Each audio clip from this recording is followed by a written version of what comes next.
I am already looking forward to the hate mail I'm about to get because of this segment. I like talking about religion. I think talking about religion is one of those things that adds a lot of depth and perspective to this show. And our next guest has been on the show twice before. And each time it stirred up a little bit of a controversy, which I absolutely love. So even if I invited this guy on to talk about recipes for French toast, it would stir some people the wrong way. And I totally dig that. That is so good. I love irritating people. But the topic today is one that if we went out onto the street and we asked people, hey, you know that Jesus guy, right? How long was his ministry? You would get the answer, well, it was 3 years, it was 3.5 years, and you would get it from atheists, you'd get it from Buddhists, you'd get it from that weird guy with the funky hair from Ancient Aliens. Everybody knows that he was conducting his ministry for about 3.5 years, right? Because that's just the way history records it. What if it wasn't recorded that way? And to discuss that seismic shift in thought, we have with us Michael Rood. Welcome to the show, my friend. How you been? Well, thank you, Josh. I've been doing well. Just got back from Israel just in time for the Feast of Tabernacles, and then to get myself back here to be with you on the radio program discussing French toast. I can't wait to give you my most recent recipe. You are too funny. So you have released something that is really kind of setting the faithful world on its ear. It's called the Chronological Gospels. Tell us, what is this, and how does it change how people think about the ministry and life of the man that we know as Jesus Christ? Well, Josh, this has been the result of now over 40 years of work, and I set out after a lifetime. My first really 17 years of life was spent 5 times a week in church services, and I ended up at 17 asking questions because I was tired of not getting answers that were satisfying. I grew to the point now of actually hating religion. I don't like religion. I know we love talking about it, but I hate religion. I'm looking for the truth. I'm looking for real life. And when I was a young man, this got me on this track of solving the apparent contradictions that we read in the English versions of the Bible. And so when I published this book, it's called The Chronological Gospels, The Life and 70-Week Ministry of the Messiah. And this is after over 38 years working on the restoration of the ancient biblical calendar so that we could accurately decipher one of the most repeated prophecies in all of the Bible. Yeshua, said that there'd be just one sign of his authenticity. One sign, that's all we get. And if he can't get this right, then, there's nothing that we can trust. He said that he would be in the grave 3 days and 3 nights and raised on the third day. And yet all of us grew up in the Western world knowing that the crucifixion was on Good Friday when Dagon, the Syrian fish god, is worshipped. Well, I grew up eating fish on Friday in public schools in Michigan, and that he was raised from the dead on Easter Sunday when Nimrod's wife, Semiramis, was reincarnated as Easter, the bare-breasted Babylonian sex goddess who turned a bird into an egg-laying rabbit. These are the things, the traditions that we inherited, and there's nobody. Einstein himself could not get 3 days and 3 nights between Good Friday and Easter Sunday. And yet, to me, this was important. Some people will say, I hear pastors say to me all the time, well, what difference does it make? And I have to agree with them. In their world, in the world of religion, truth doesn't matter. You don't have to count to 3. Nothing really matters because it's basically, as we say in Arabic, hockey foddy. It's made up BS. Instead of getting to the truth and having the truth matter in life, instead we just throw up whatever it is that keeps our denomination going. We see what sticks to the wall. We keep people from asking intelligent questions, and so we've dumbed down the entire establishment from, where at one time from Harvard University was said that no one can consider themselves to be an educated person unless they have a command of the scriptures. And now, we've been fighting biblical illiteracy for the last 40 years, and it's reached epidemic proportions. People are complete idiots in America. They don't read, they don't understand, they just pull things out of their hat, one verse sound bites, one sentence sound bites, and it doesn't fit. Well, I was tired of that when I was 17. I had enough religion when I was 17, and that's what put me on this track. And now we're exposing the fairy tale invented in the 4th century by Eusebius of the 3.5-year ministry, a complete fairy tale that the entire Western world has grown up in, just swallowing it, hook, line, and sinker. And you wonder why the Baptists send me letters. You mentioned the apparent contradictions, and I love that you said apparent contradictions, because then you referenced, and we can start with this. You referenced what we know as Easter and this 3 days, 3 nights. This has gotten to pretty much everybody I've ever talked to who goes to any form of quote-unquote Christian denomination.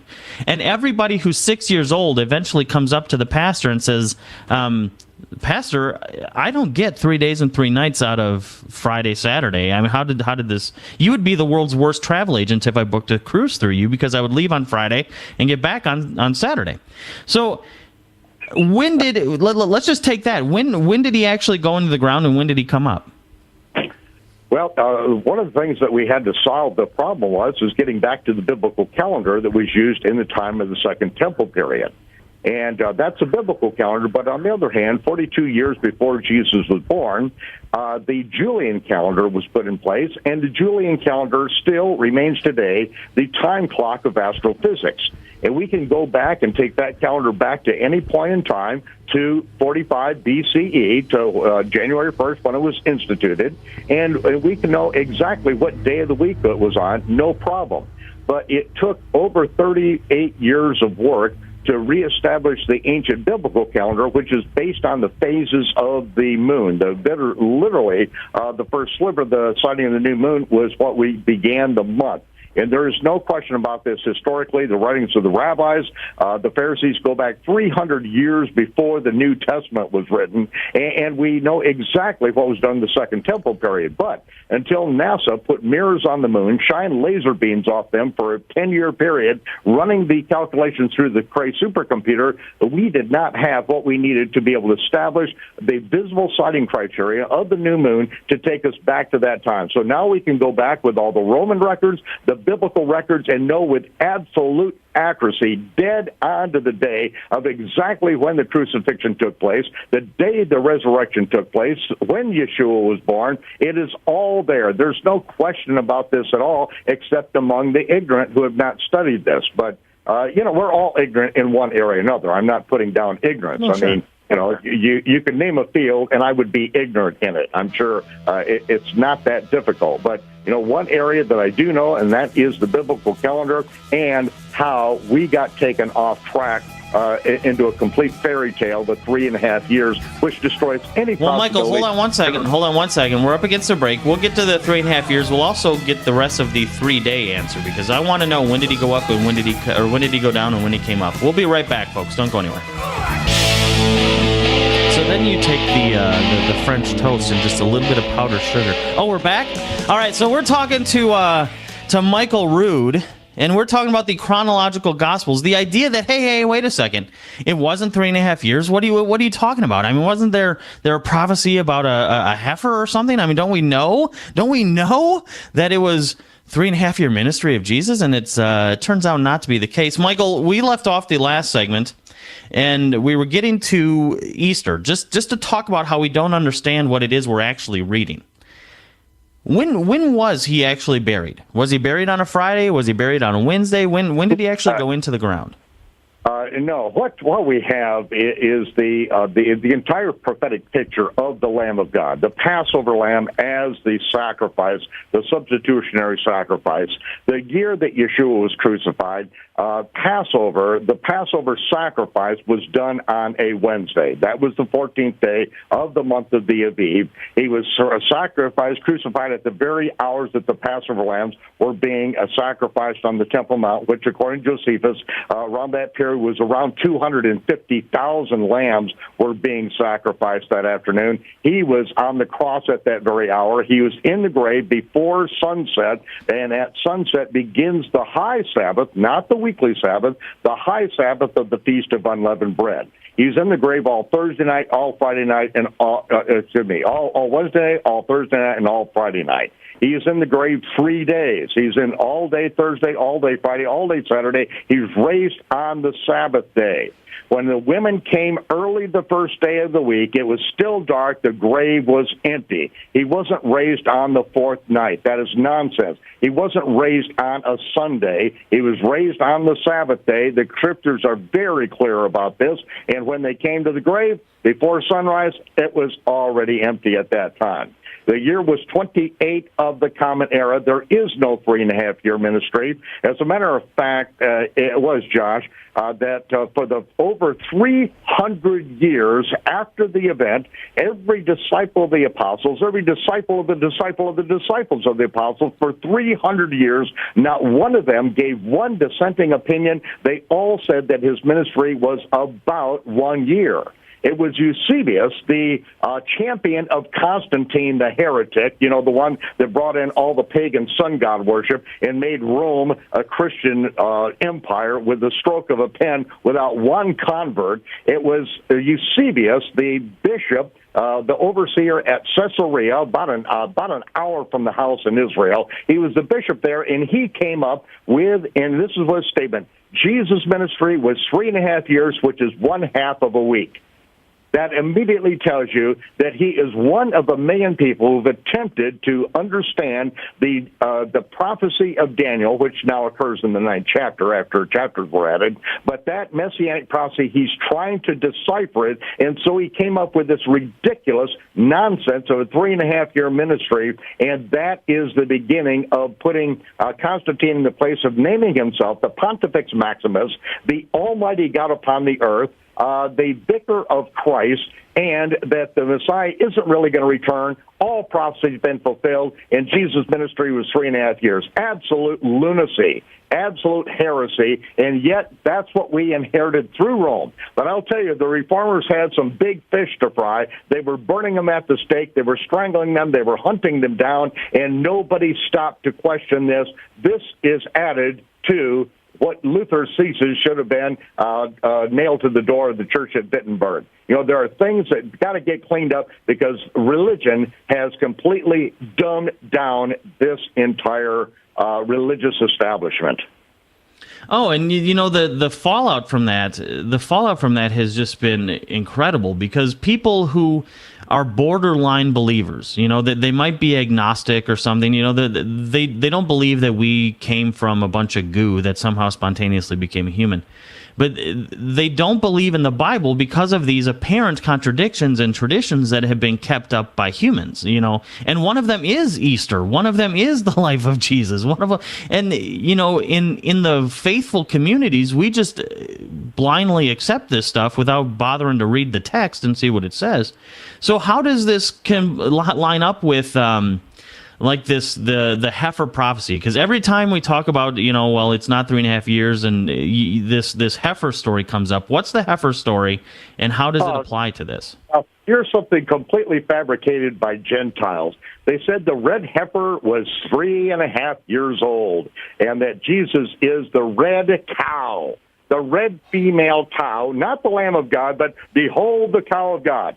First of all, the 3.5-year or 3-year-old red heifer is a complete made-up. It is a lie that was conjured up in the minds of these sick, twisted people who want to make this 3.5-year ministry real. There is no such thing in the history of Israel. You can check the Talmud, the Mishnah, all of the details. Not one mention of a 3-year-old heifer. It's completely made up. The red heifer could have been a year old. It could have been 15 years old. There is absolutely not even the rabbis don't even mention the number 3.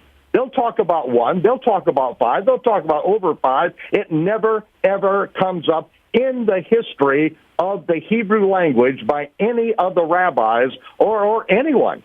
It's just made up by Gentiles, and this is the problem. You have Gentiles who try to interpret scriptures Jews have written. I say, let the Jews interpret the Scriptures the Jews have written, and we'll leave plenty of time for the Gentiles to interpret all the Scriptures they've written.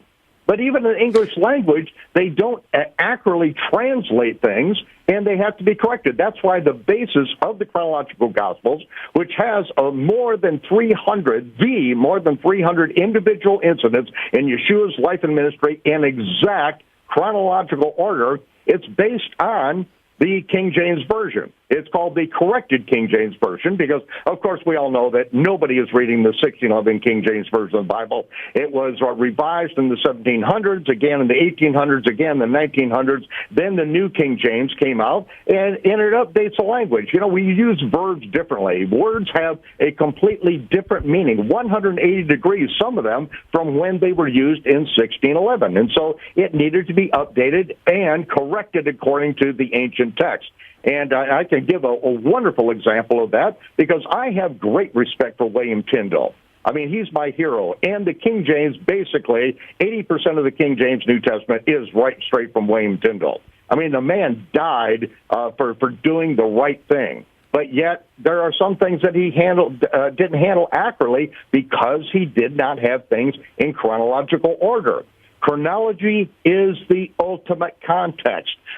Time is the ultimate context. If you don't have time, you don't have cause and effect. You simply have numbered sound bites that are completely disjointed from reality, that are thrown out on a Sunday morning sermon, is spiritualized to complete nonsense, and so nobody knows the gospel of the kingdom that Yeshua was teaching, the gospel of the kingdom that resulted in his execution. And Michael, the chronological aspect of this is really massive. I mean, if this was a court case for a murder or a bank robbery, that's the first question: when, where? I mean, it's all about time. You need a timeline, and to enter into a faith without acknowledging that timeline is there, and then, as you pointed out, we haven't even really been able to see that timeline until NASA started shooting lasers off the moon.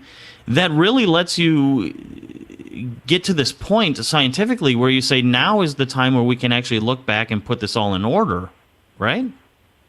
Yes, and this is the first time it's ever been done. Many have tried, but it's all been based on this fairy tale by Eusebius, and then what is so hard for people to grab onto is that we have the text of the Gospel of John that goes back before the 4th century when they started adding in a line that was put there to artificially lengthen Yeshua's ministry by an entire year. John chapter 6, verse 4, at the feeding of the 5,000, which is the only miracle recorded by all 4 gospel authors, every one of the gospel authors puts it at the end of the summer just before the Feast of Tabernacles. Hold on one second, Michael. We're up against the break. I hear the music in my ear. We'll get to the feeding of the 5,000 right after we get to these commercial breaks. Don't go anywhere, folks. If you are a believer in the God of Abraham, Isaac, and Jacob, then this is a conversation that is just amazing you to no end. And if you're one of those atheists who love listening to the show, then you're just enjoying a wonderful conversation.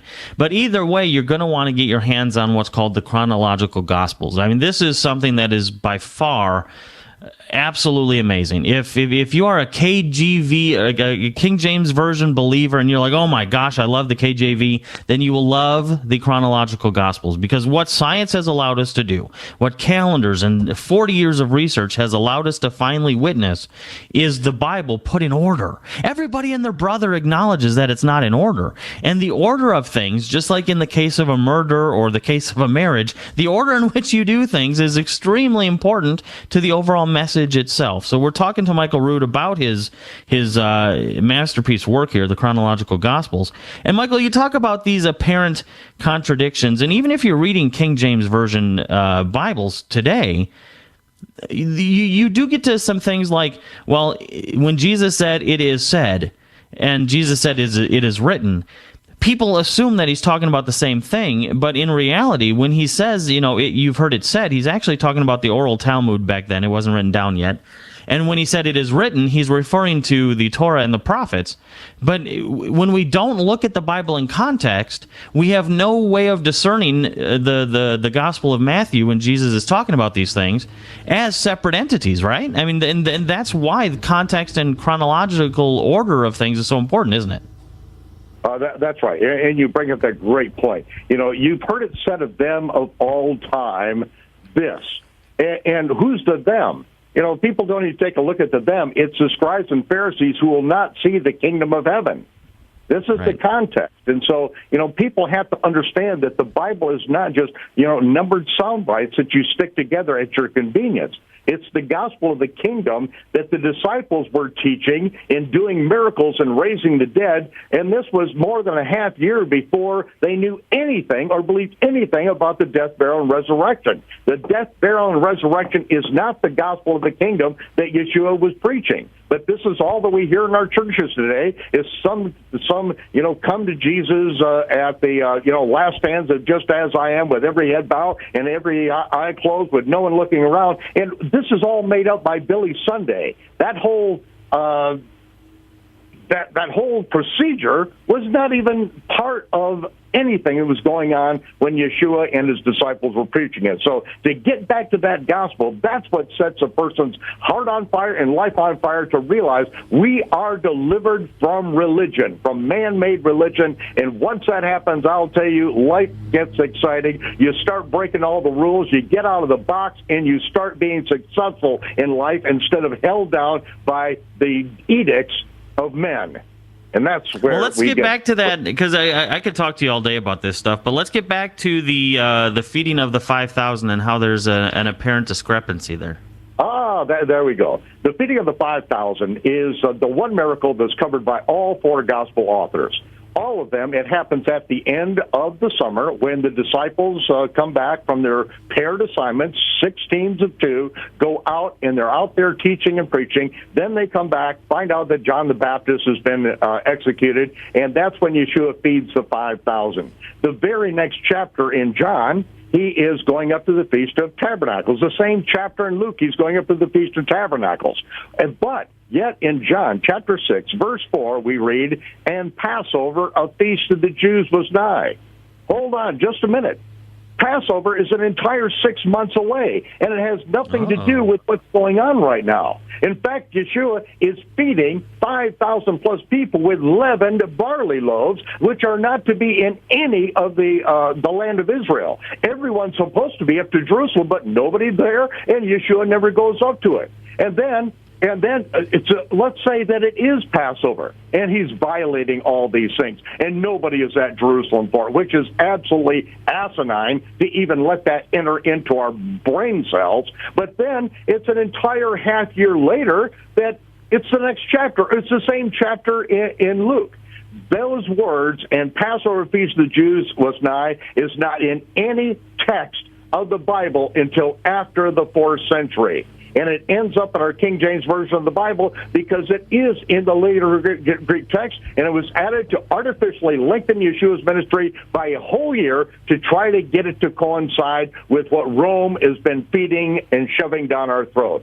Ladies and gentlemen, we need to wake up and understand when religion starts adding things in and starts manipulating us, we are under their control. We will not be controlled. The truth is what sets us free. Well, and that's so true, because so many people, like we referenced in the last segment, look at the Bible and say, well, look at this indiscrepancy, look at this indiscrepancy, so therefore I can't believe any of it. And in reality, when you get back to the Greek, when you get back to the Aramaic, when you get back to the Hebrew, you actually start realizing, wait a second, there's no indiscrepancies here. There's just misunderstanding of what is plainly written but misunderstood. That's right, and we got a beautiful example from the King James Version in Luke chapter 9, verse 51. It reads, and it came to pass when the time was come that he should be received up, he steadfastly set his face to go to Jerusalem. It is Wycliffe, who basically said the same thing. Murdoch, in his translation, says when the days for his ascension were completed. NAS says it came about the days were approaching for his ascension. NIV said the time approached for him to be taken up into heaven. And in every English version basically says the same thing. Wait just a minute. This is Luke chapter 9, verse 51.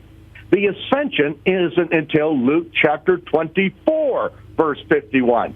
15 chapters later, Yeshua is literally going to be going up to Jerusalem from that moment 5 more times before the ascension.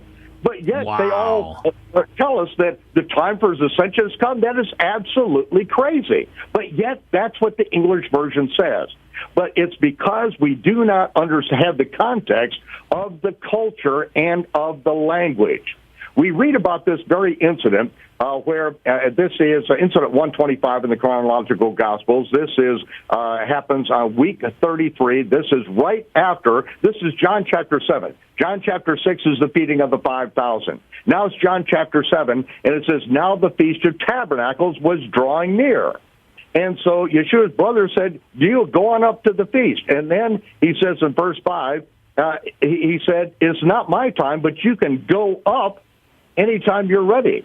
The world hates me because I testify against it. But the world can't hate you, so go ahead up to the feast. I'm not going up to the feast. It is yet not time for me to go up.